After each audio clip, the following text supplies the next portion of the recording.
In the beginning there was Crass, although as reluctant leaders of an anarcho-punk movement that essentially eschewed all leadership, I doubt they'll thank me for saying that.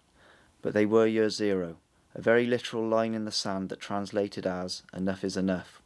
No more corporate companies misrepresenting their music. This was the birth of genuinely DIY labels, whose records were sold at virtually cost price, and bearing pay no more than notices to make sure they were. No more big booking agents controlling their punk shows, levelling extortionate guarantees. Now the fans of the music themselves could communicate directly with the bands and book them into alternative venues at affordable prices, the meagre door takings being ploughed back into worthwhile causes locally. No more glossy magazines dictating how punk should look, sound and behave. Anyone who could string two words together and use a stapler was now a potential fanzine editor. And no more inane lyrics about cider and glue. The kids were taking back control and finally making a difference. Crass ushered in a whole new concept of punk as a movement, and that movement, for all its naive shortcomings, made its mark around the world. Fueled by the very real evils of Thatcherism, economic depression and the nuclear threat that hung over the UK like a funeral pall, anarcho-punk kick-started the mindset of a generation that would ultimately make serious headway in the struggle for human and animal rights.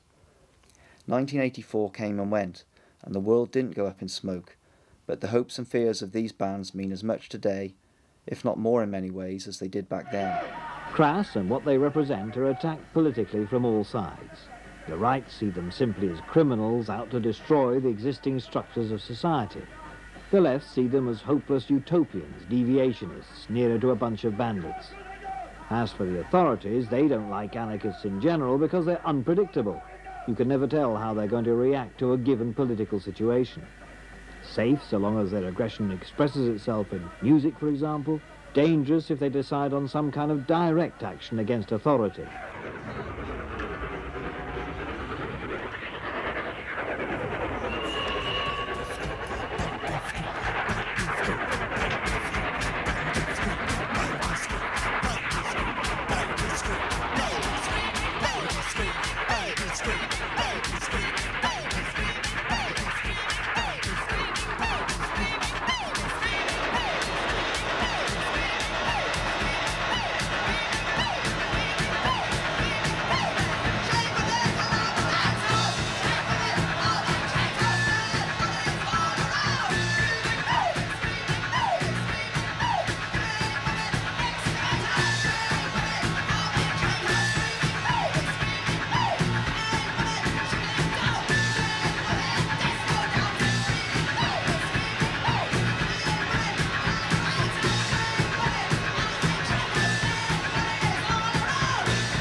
As is all the projects we do, you know, you start off with 2 and end up with 32 because anyone who came along could join in. I mean, it's always been an absolute principle that our art is not exclusive. You know, our individual efforts as artists are not exclusive to us.